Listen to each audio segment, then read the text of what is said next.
Me está dando muchas satisfacciones en el sentido de que los chicos se enganchan mucho porque se dan cuenta que la literatura puede ser divertida, y ellos mismos, además, al ver la brevedad de los textos, se animan a escribir sus propias versiones, sus propios textos.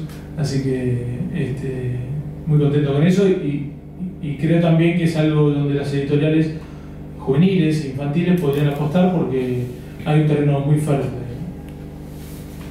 Qué bueno. En tu programa de radio, ¿das preferencia a algún tipo de microficción o en general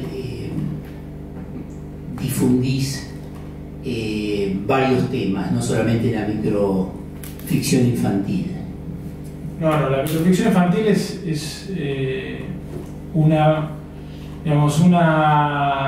literatura en la que incursioné en los últimos 2 años.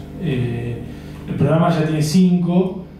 Yo me interesó particularmente difundir la microficción desde hace más o menos del 2009, que es cuando se funda la Internacional Microcuentista, al descubrir que había una ausencia de espacios para la difusión del género. Porque ¿qué pasaba? Como escritor de microficción, yo iba con mis textos súper cortos y decía, ¿qué son esos cuentitos? ¿No? Había un gran desconocimiento respecto del género, pero por otro lado notaba que se enganchaban, y entonces me di cuenta que lo que faltaba era difusión.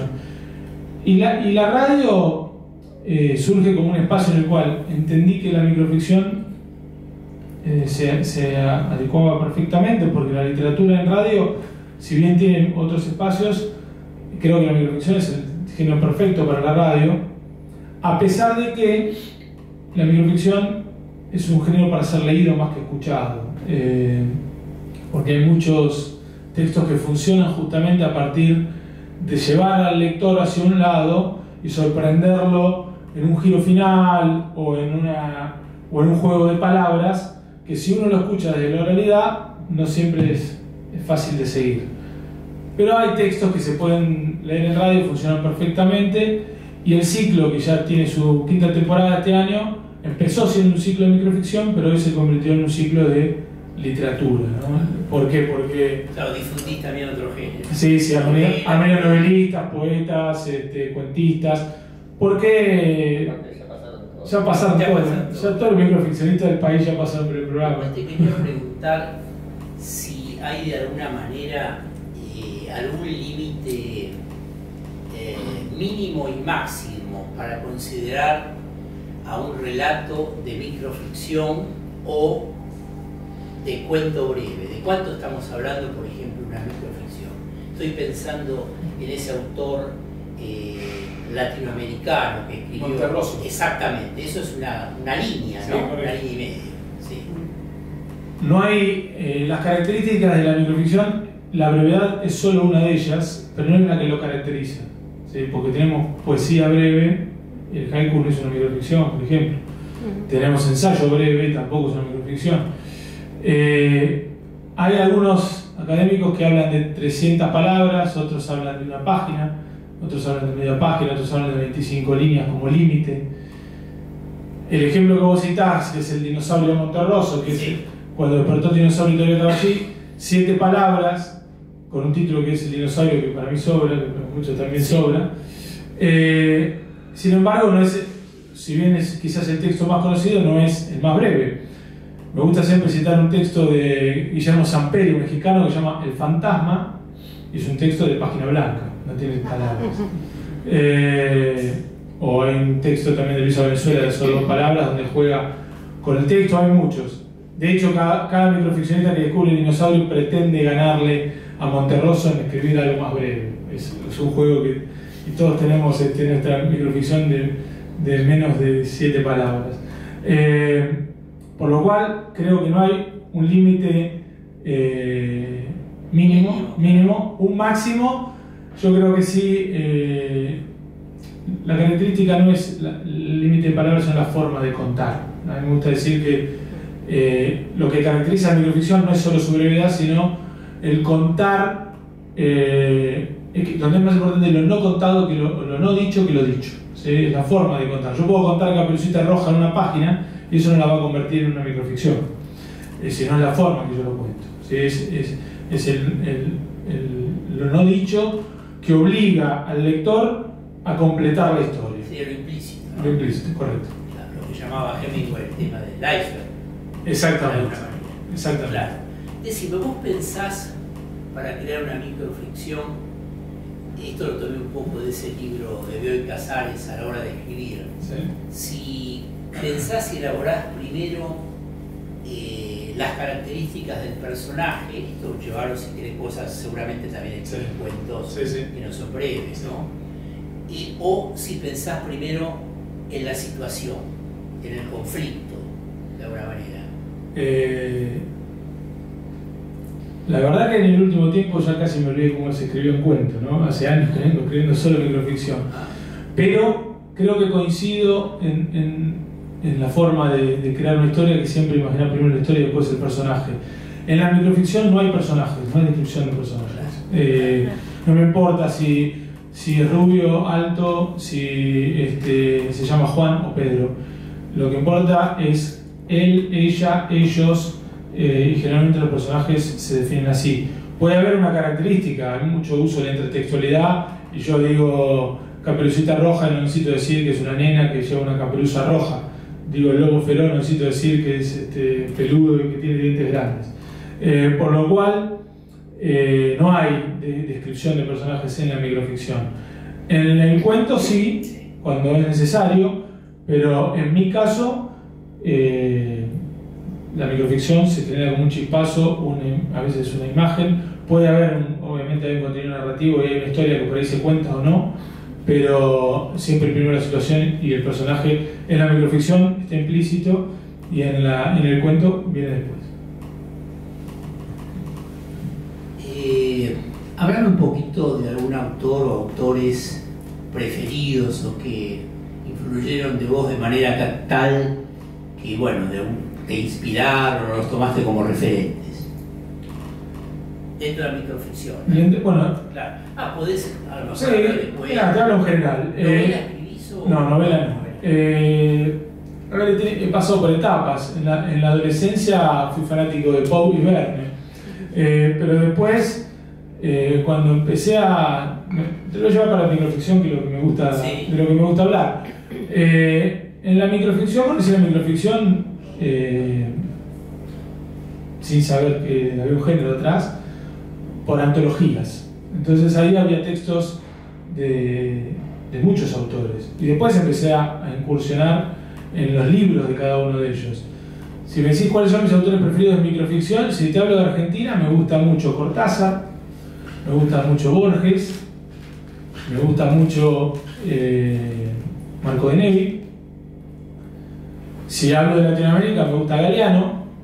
Estoy hablando de todos microficcionistas de primera línea.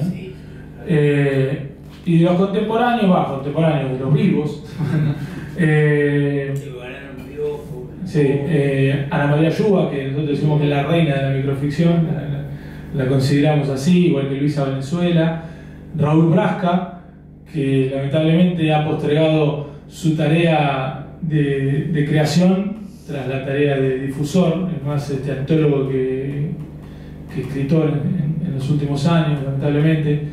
Eugenio Bandrini, Fabián Vique, para hablar de los contemporáneos, Juan Romagnoli, y en Latinoamérica hay muchos. Monterroso es un autor que también admiro mucho. Su libro La Oveja Negra es un clásico del género, y bueno, hay un montón que podría nombrarte. Bueno, muy bien, vamos a pasar ahora al otro autor, Fabián Vique. Nació en Buenos Aires, vivió en España y en Serbia. Es profesor de lengua y literatura, editor y escritor. En el 2008 fundó la editorial Macedonia. Prepara una tesis de doctorado. ¿Ya la terminaste? Preescribió, no la terminó. Había una tesis sobre microficción que era para la Universidad Autónoma de Madrid. Bueno, es creador del blog de las aves que vuelan, me gusta el chancho, ¿sigue vigente? Sí, están medio, viste, los blogs están Pues ahora resucitados. Claro, hay que resucitarlos.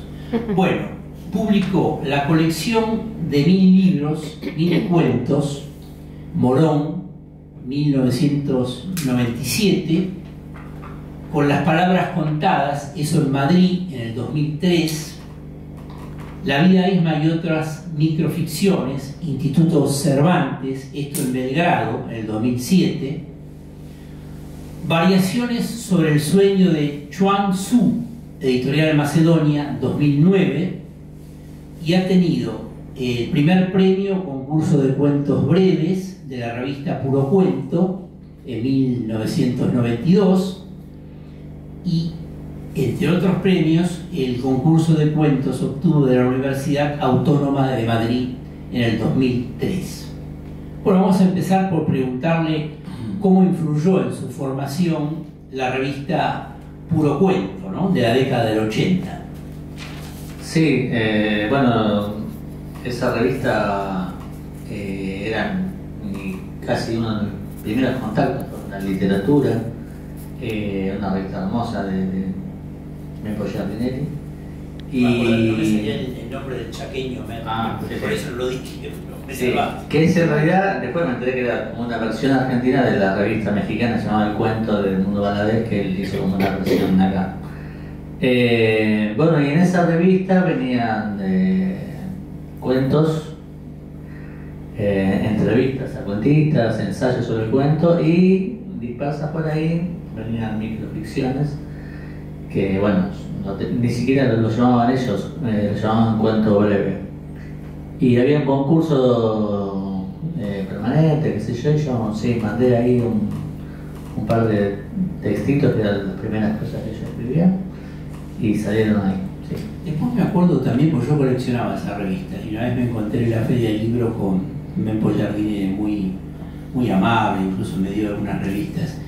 Se podía mandar, como escritores así anónimos, cuentos, y el consejo, digamos, editorial los comentaba. Eso estaba muy interesante. Era como un taller permanente. Sí, como un taller. Sí, yo leía esa sección. Sí, ¿te acuerdas? Que era, sí, uno aprendía mucho ahí. Además, comentaban y criticaban de forma no destructiva. No. Porque yo he pasado por algunos talleres que eran terribles, rompían las hojas.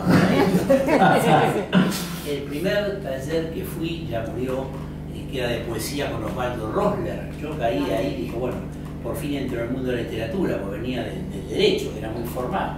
Y la chica leyó un poema y Rosler la llama, le agarró la hoja y se la rompió y la tiró. Y dije, bueno, esto es igual que la facultad de Derecho. Pero bueno, me fui, por supuesto, inmediatamente de ese taller. Háblanos un poco de falsificaciones de Denevi y historia de Cronopios y Famas, que seguramente... Sí. Sí, más falsificaciones que, bueno, yo creo que, no lo recuerdo puntualmente, pero seguramente a instancia de la revista Puro Cuento fue que me topé con el libro. Me topé con la lectura de varias cosas de Marco Denevi, y bueno, ese libro sí es un ícono, digamos, en el género, ¿no? Es un libro de, bueno, como el título lo dice, no es exactamente un libro de microficciones, porque hay unos relatos un poco largos, hay unas obritas de teatro que también son un poco extensas. Lo que une al texto, digamos, el hilo conductor, es este concepto de falsificación, ¿no? Porque es como un recorrido así histórico desde la mitología griega hasta la por historia. Eso se llama falsificación. Claro, son como... Perdón, Sí. me olvidé. No lo apagué.